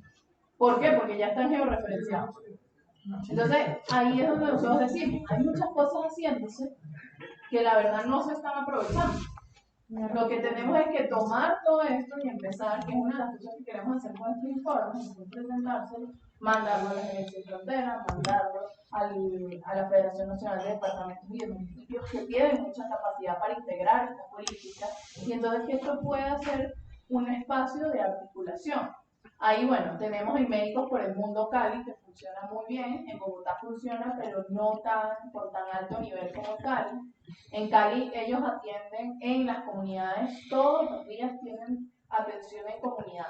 Entonces ahí ellos están aplicando medicina preventiva y han logrado bajar los índices de muerte infantil, han logrado bajar los índices de emergencias en diabetes e hipertensión que se repite y VIH que se repite a lo largo del proceso. Save the Children tiene un trabajo increíble en todos los territorios, Cali, Palmira, inclusive Bogotá. Nosotros uno de nuestros grandes aliados para el tema de los niños Save the Children. Ellos tienen lactancia, tienen espacios protectores de lactancia materna, ellos tienen espacios protectores de niñez. Por ejemplo, en Palmira fuimos a un refugio donde tú en la parte de afuera ves toda una carpa donde los niños no están encerrados en el refugio durante el día, sino que ellos están recibiendo educación no formal en este espacio. Y los niños, además, que viven en esa comunidad, migrantes o colombianos, también se acercan ahí. Entonces, durante la pandemia, los papás los llevaban a estos espacios protectores, los niños no estaban en calle y además se genera proceso de integración porque el colombiano convive con el venezolano y se convierten en amigos y ese proceso cambia la perspectiva. Eso es una de las cosas, esto no solo está ahí en Palmira, también tiene comentarios. Yo creo que una de las cosas que ha ayudado mucho a la disminución de la xenofobia y ha aislado el discurso político de la alcaldía son este tipo de procesos de atención. Entonces, bueno, un poco eso son buenas prácticas. Bueno, Minuto de Dios tiene un programa de empleabilidad bastante importante en el Valle del Cauca, no lo tienen en otra ciudad, lo tienen en el Valle del Cauca, donde ellos integran, tienen una alianza con la empresa privada y a través de esa alianza con la empresa privada empiezan a integrar a la población en rutas de empleabilidad. Tienen un índice alto de efectividad, es decir, ellos nos decían, de cada 100 que entran, nosotros logramos que se enruten en empleabilidad por lo menos 80. Entonces, es un número muy alto para quienes trabajamos con procesos de formación de emprendimiento y empleabilidad, es un número bastante alto. Y es algo que se da solo en esa zona. Solo en esa zona es un éxito territorial. ¿Tú crees que el retraso en Bogotá se deba por Claudia López, por la alcaldesa? Mira, yo creo que tiene que ver con dos cosas. Uno, con la amplitud territorial. O sea, Bogotá no es una ciudad fácil de manejar en términos de capacidad institucional. Yo creo que hay una voluntad institucional de la atención a la población, pero sí creo que hay un tema electoral que está afectando a la población en Bogotá. Es decir, el debate o el enfrentamiento continuo entre la alcaldía y el gobierno nacional afecta el proceso de integración de la población migrante. Poco a poco la gerencia de fronteras ya está participando en las mesas de la alcaldía, que es un avance que no teníamos hace 3 meses. Hoy Luis Otero, que es parte de la gerencia de fronteras, participa oficialmente en las mesas de la alcaldía. Eso ha hecho que haya un poquito más de comunicación y que las políticas avancen un poco más. Pero sí, yo creo que el tema del enfrentamiento del gobierno nacional y local ha afectado el tema de la integración de la población migrante en Bogotá y está creando xenofobia en nuestra localidad. O sea, la xenofobia de Bogotá ha crecido impresionantemente en los últimos 4 o 5 meses. ¿En cuánto porcentaje? Yo oficialmente no tengo el número, pero yo sí te podría decir desde nuestra experiencia que yo creo que ha subido un 60-70% de los índices de xenofobia de cuando nosotros salimos la primera vez a la calle antes de la pandemia. Ojo, aquí está la pandemia de por medio, que es una variable que no podemos dejar de lado. Si la pandemia agudizó los procesos de necesidad humana, de hambre, de empleo, de salud. O sea, la verdad es que no es responsabilidad de la institucionalidad al 100%, hay un contexto mundial que afectó en eso. Y lo estamos viendo en Chile, lo estamos viendo en Perú. Evidentemente los gobiernos afectan, los discursos y la comunicación política afectan, pero la pandemia también. Es decir, nosotros salimos a entregar 15.000 mercados cuando empezamos la pandemia, el año pasado en mayo, y nosotros recorrimos Bogotá completo. Fuimos a a las 19 localidades porque nunca hemos logrado entrar en su mapa. Fuimos a las 19 localidades a entregar mercados. Y nunca tuvimos un brote de xenofobia contra nosotros. Y solo estábamos entregando población migrante los mercados. Porque no tenemos como ningún enlace territorial que nos permita entrar. Es decir, porque evidentemente nosotros entramos con líderes comunitarios, Y además que entramos... su mapa es muy difícil desde los grupos irregulares. Nosotros nunca hemos entrado, Es una zona bien complicada el paro. nunca hemos logrado entrar. Nosotros quisimos hacerlo cuando la pandemia, pero la alerta institucional fue que todavía no estábamos como preparados para eso. Pero recorrimos las 19 localidades y nunca tuvimos un brote de xenofobia. Y te lo repito, estábamos entregando mercados. Y después, ahora sí las tienen. Ahorita hemos ido a varias localidades a hacer atención migrante, que lo hacemos todos los viernes y hemos sentido el rechazo y hemos sentido procesos de xenofobia. Han llegado denuncias de xenofobia, además, que no llegaban antes. Es decir, ahí estamos viendo un alza. El tema de los niños, nosotros tenemos muchas... De esas 19 localidades, ¿dónde y cuántas? Mira, yo te puedo decir que en Ciudad Bolívar, en Kennedy, en Usme, hay procesos importantes. Por eso yo también creo que tiene que ver con el tema de la necesidad y el tema de la pobreza y la inseguridad también. Hoy nosotros también hemos sentido un poco el tema, la semana pasada me decía Giovanna, que llegaron 3 casos de brotes de xenofobia en Chapinero, que es la zona central, y yo creo que tiene que ver con el tema del discurso de la inseguridad. Y que este discurso que antes parecía una bobada está empezando a influenciar muy negativamente en la convivencia de la población. Porque tú caminabas en Chapinero y nunca sentías absolutamente nada, ¿no? Chapinero es una localidad de diversidad, es decir, de por sí, de tolerancia. Más allá de la migración, era una localidad de tolerancia. Hoy en día hay muchos casos de denuncia que nos llegan aquí. ¿En cuál, perdón? En Chapinero. Que no era común. En Bogotá. Que no era común. Entonces, bueno, eso lo hemos estado viendo. Con oportunidades de mejora. La ruta de Ipiales es una ruta muy preocupante. Después que tú llegas a Cali, pasas 2 páramos. Pasas el páramo de la línea y pasas el páramo de las letras, donde una de las cosas que descubrimos es la cantidad de mortalidad de migrantes en las vías por accidentes con volquetas y con mulas. Los migrantes se suben a las mulas, se caen de las mulas y hay evidentemente un índice muy alto que no está reportado de mortalidad en esa carretera. Muy alto. También, porque es que es una vía de muchas curvas, de mucha carga pesada y de muchos migrantes que están caminando. La semana pasada salió, y es la primera nota que yo veo, por ejemplo, de migrantes que se suben como polizones a las mulas y por ejemplo, en este caso, la carga los apretó y murieron encima del camión. Y ese día que nosotros estuvimos ahí, en 24 horas, tuvimos 4 casos de personas fallecidas en la vía. Es decir, es muy, muy alto. Nadie está tomándolo en consideración. No hay un estudio de esto. Las alcaldías también por eso han tenido que asumir el tema del subsidio funerario, porque es un problema para las alcaldías. Además hay un tema territorial. Esos son unas carreteras que una parte es de un municipio, otra parte es de otro municipio y hay partes que no son de nadie. Entonces, ¿qué es lo que sucede? Que hay un tema inclusive con el levantamiento de cuerpos, de falta de responsabilidad. Es decir, no es de uno, no es del otro, no es de nada. Entonces, ¿qué ha venido pasando? Muchas veces los migrantes, inclusive ellos mismos trasladan sus cuerpos en el proceso, eso trae una cantidad de efectos en la salud pública y eso está pasando en esa zona. Está pasando con un tema importante, además se le mezcla, que no lo hemos visto en otras carreteras, 2 temas. Uno, el de los hinchas. El tema de los hinchas en esa carretera, yo contextualmente, territorialmente no sé por qué, pero se están cruzando los hinchas con los migrantes.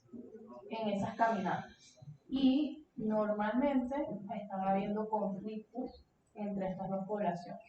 Unos los están robando, ha habido asesinatos inclusive en la vía de los hinchas de la población migrante, muchas veces entonces se pelean por montarse en las volquetas, y aquí se está dando un conflicto territorial entre dos tipos de poblaciones que tampoco está siendo evidenciado.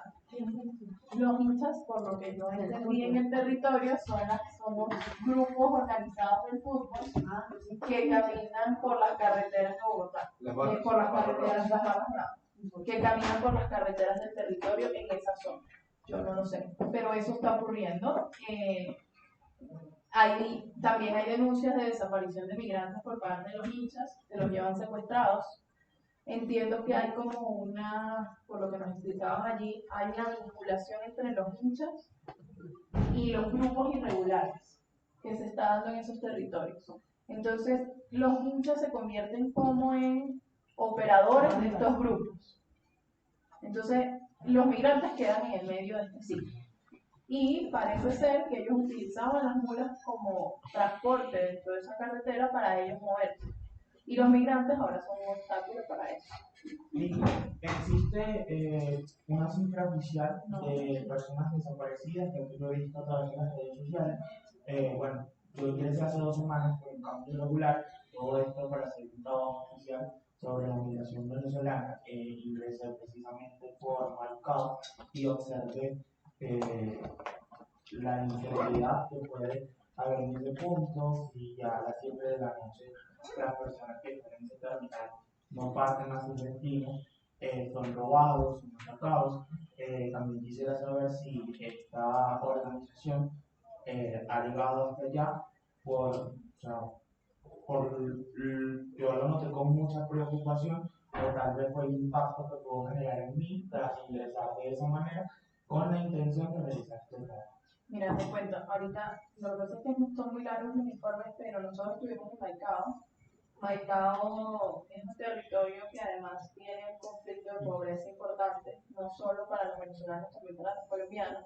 Hay asentamientos irregulares muy fuertes en unas condiciones muy graves, es decir, estamos hablando de asentamientos de tierra en altas temperaturas, sin vías de aguas negras ni aguas blancas. Estamos hablando de hambre extrema, estamos hablando de niños desescolarizados, estamos hablando de contrabando, de gasolina, de droga, de alimentos, prostitución. O sea, Maicao es un territorio que todos son complejos, pero Maicao es un territorio donde se mezcla absolutamente todo.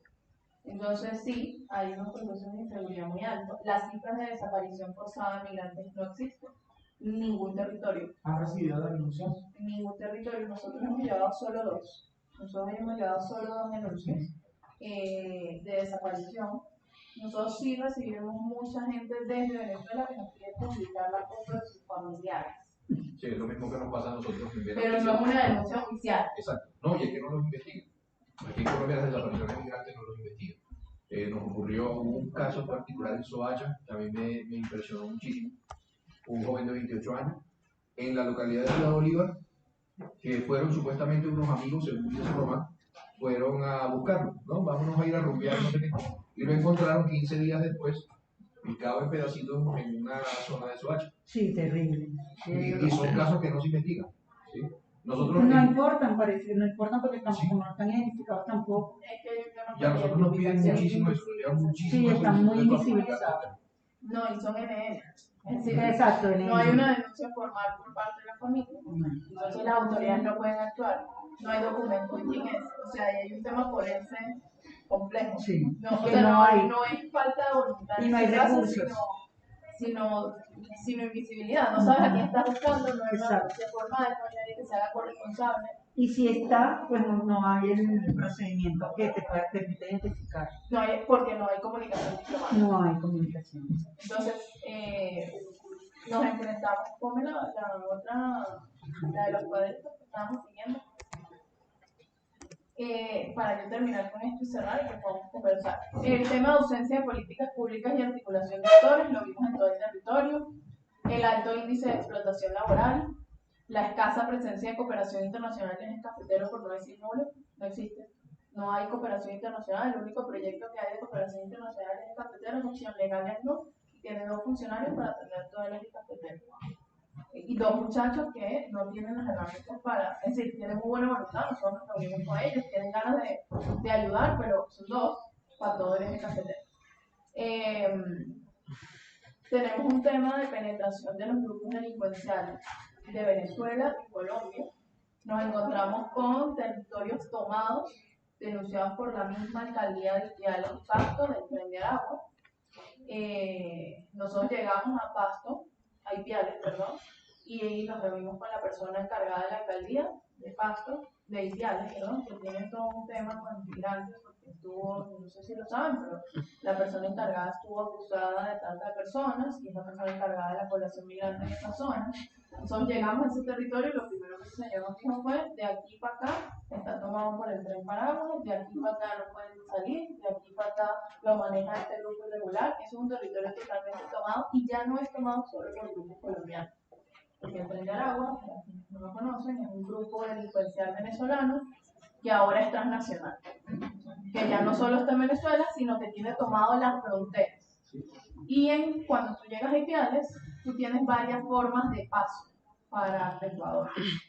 Dependiendo de la forma de paso a Ecuador, que no lo vemos en Cúcuta, porque en Cúcuta evidentemente hay un montón de trochas, hay unos pagos y los cobros, pero dentro de todo son pasos relativamente controlados y seguros para el tránsito.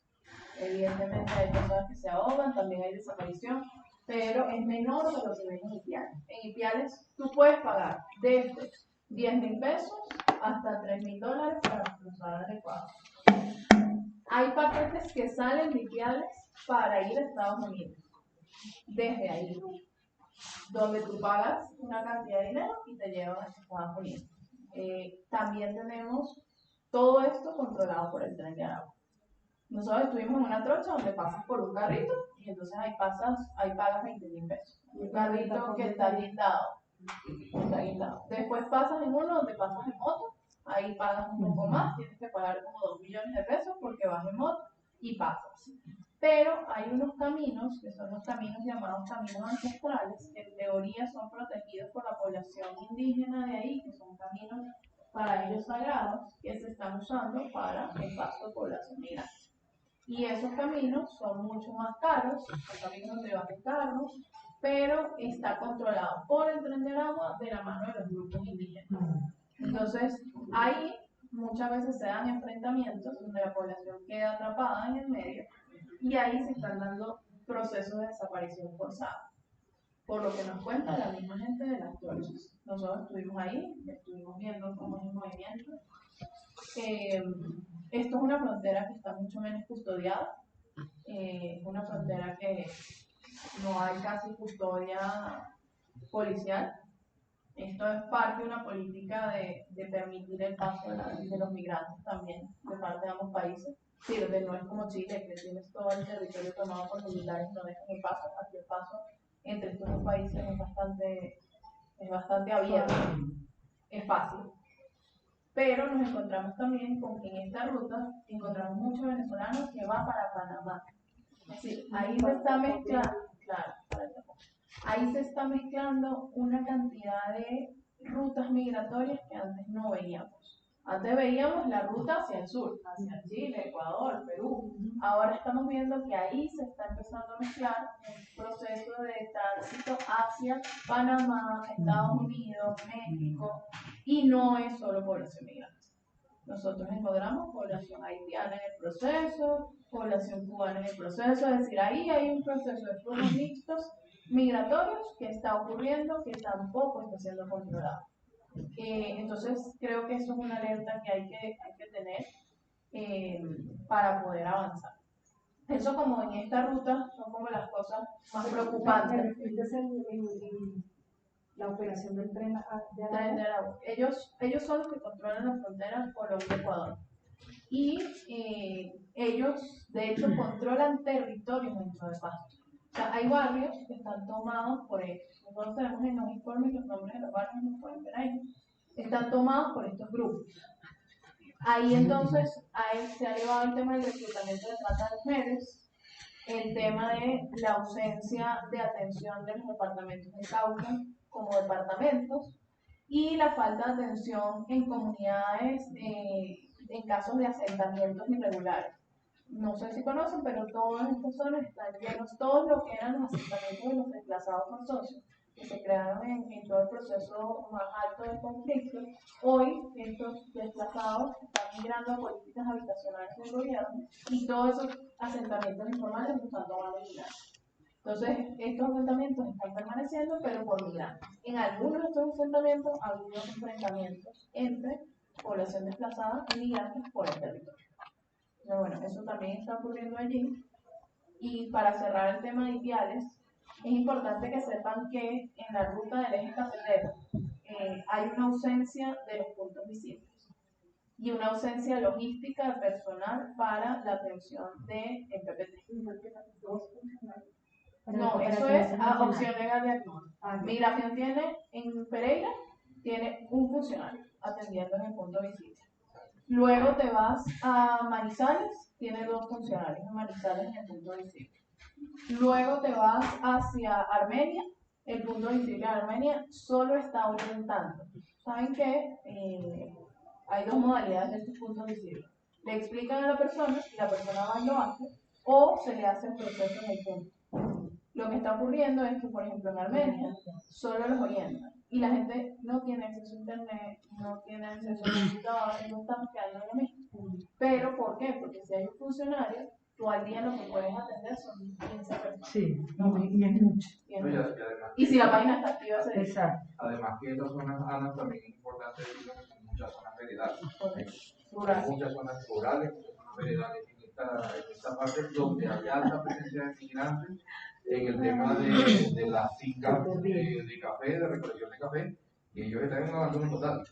Además, pobrecitos porque llegan a un país, pues, ¿De qué condición? lo siento. La verdad es que no es condición. La verdad es que si lo comparas con nuestro país, Estamos tú mal. puedes comer un pan. Yo se lo decía en este día. Exacto. Tú con Esa es la 300 pesos diferencia. compras un pan. Esa es la gran Venezuela diferencia. no. En Venezuela no compras un pan con algo que te regalan en la calle. Entonces, claro, el venezolano busca sobrevivir. Colombia se ha convertido En en un espacio de oportunidad. Entonces, bueno, el tema de Ipiales, yo creo que hay que buscar generar una incidencia para que se haga una investigación en términos de inteligencia y seguridad, porque lo más grave que hay en sus territorios es el tema del reclutamiento, el tema de los hinchas, el tema de seguridad del Estado, es lo que más se resalta en esta comunidad. Y en la ruta completa, o sea, desde que tú empiezas bajando Bogotá hasta que llegas a Ipiales, todo hay problemas delincuenciales, de reclutamiento, de trata. Ojo, esto es una investigación, como les digo, con 2 herramientas. 1 de observación y 2 de investigación en términos de entrevista de actores. Toda la información que nosotros estamos teniendo aquí la estamos basando en entrevistas de distintos actores que nos dieron la información a nosotros de lo que estaba ocurriendo en el territorio. Y contrastamos institucionalidad, sociedad civil, cooperación internacional, la poca que hay. Bueno, en Ipiales sí hay bastante, lo que pasa es que está paralizada por la pandemia. Y en Ipiales hay un enfrentamiento muy grande entre la alcaldía y la cooperación internacional, que no permite que la actuación de la cooperación internacional sea efectiva como es pública. Toda esta información es recolectada con este mecanismo. A nosotros nos encantaría poder más adelante, no solo nosotros, porque creo que es una tarea titánica, influenciar para que aquí se haga una investigación más profunda de estos temas que están ocurriendo ahí. En el ala de la costa caribe colombiana, para hacerlo más resumido, prevalecen las invasiones, prevalecen los asentamientos irregulares, prevalecen la mixtura de las personas desplazadas del conflicto con los migrantes. Ahí hay un fenómeno importante que se está dando que puede utilizarse de forma positiva para la integración, como puede terminar en un enfrentamiento negativo entre estas 2 poblaciones por las necesidades existentes. En buenas prácticas, en Maicao, aunque es un territorio muy pobre, vemos un esfuerzo muy grande de la alcaldía y de la unidad de riesgo. Hay todo un centro de atención, hay albergues, sí, consigue servicios para esta población. ¿existe el apoyo de la comunidad internacional en ese lado? Sí, muchísimo. Es uno de los lugares de mayor inversión.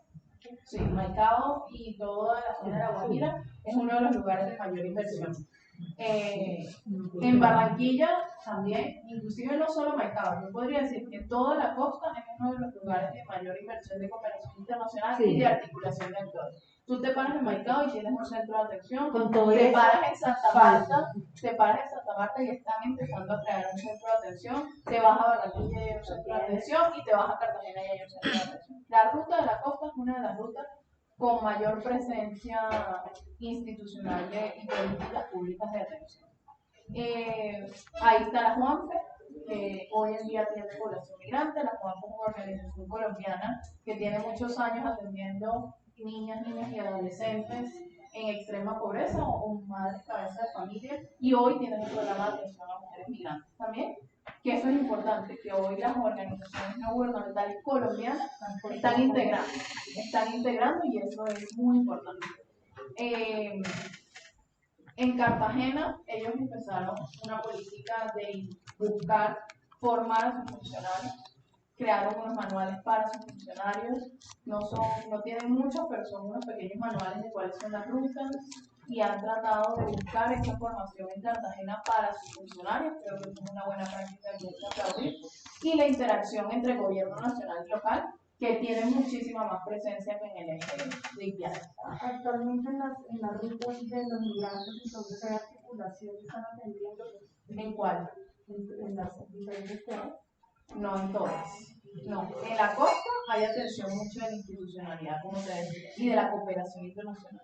En el eje cafetero estipiales, muy poco, por no decir nada. En Cúcuta, nosotros fuimos ya hace 2 años, vamos a volver ahí, pero Cúcuta y Villa del Rosario hay atención. Para Nueva Berlín todavía hay atención, aunque muchas de las casas de paso se cerraron durante la pandemia por falta de recursos. Y es así que aquí a Cali cero. De aquí a Cali no hay nada. No hay un punto de ONM, no hay un punto de atención de nadie. Y esto ya está reportado. Bueno, nosotros vamos a sacar el informe público después del día de hoy ya, para que todo el mundo pueda tener acceso a él. ¿Qué vimos nosotros en esta ruta? El tema de la trata de personas y de prostitución en el eje de la costa es muy alta. Eso sí está reportado por las alcaldías. Santa Marta tiene un reporte de esto, Cartagena tiene un reporte de esto y Barranquilla también. Ahí sí yo creo que la institucionalidad le está metiendo el ojo porque son redes transnacionales, no son redes locales. Se está dando un proceso de redes transnacionales de trata de mujeres, sobre todo en esta zona, y de prostitución. Un tema de falta de recursos, de la institucionalidad.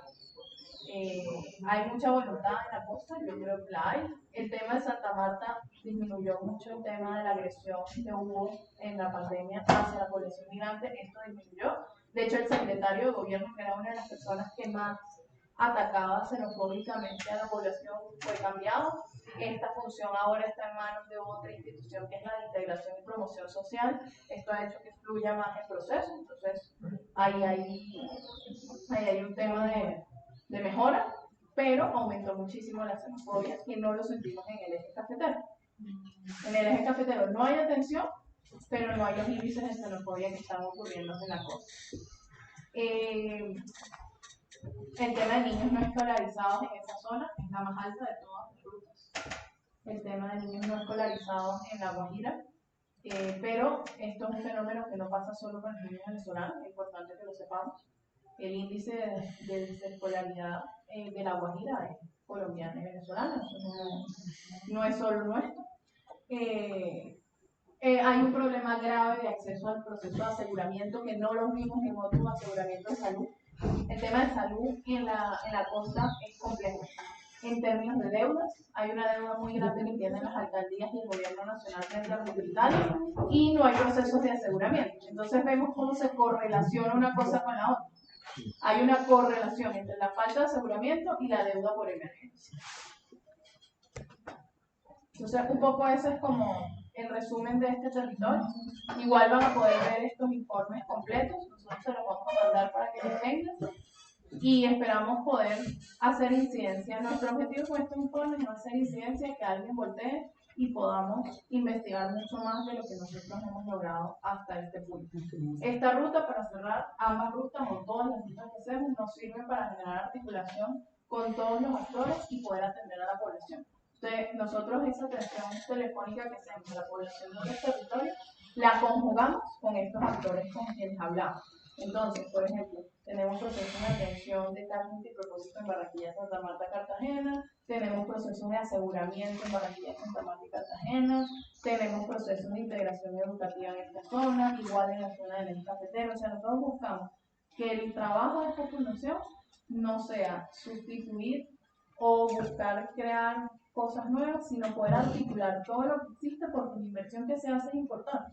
Entonces, si nosotros articulamos y utilizamos todo esto que existe en pro de la integración, nosotros estamos convencidos de que podemos ayudar a poner un granito de arena a este proceso. Eso es como nuestro resumen de la ruta. Me pareció súper. Ana, disculpa, y a mis amigos, colegas, nosotros necesitamos hacerte la entrevista porque nosotros vamos a salir de Bogotá. Es muy corta, la verdad. Tenemos el set preparado allá arriba. Dale. ¿Es posible? Sí, José se queda aquí un segundo y ya lo vamos. Sí, perfecto. Sí, es súper corta porque tampoco es media hora.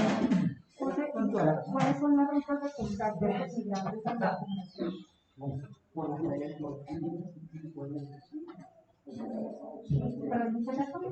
Sí, también.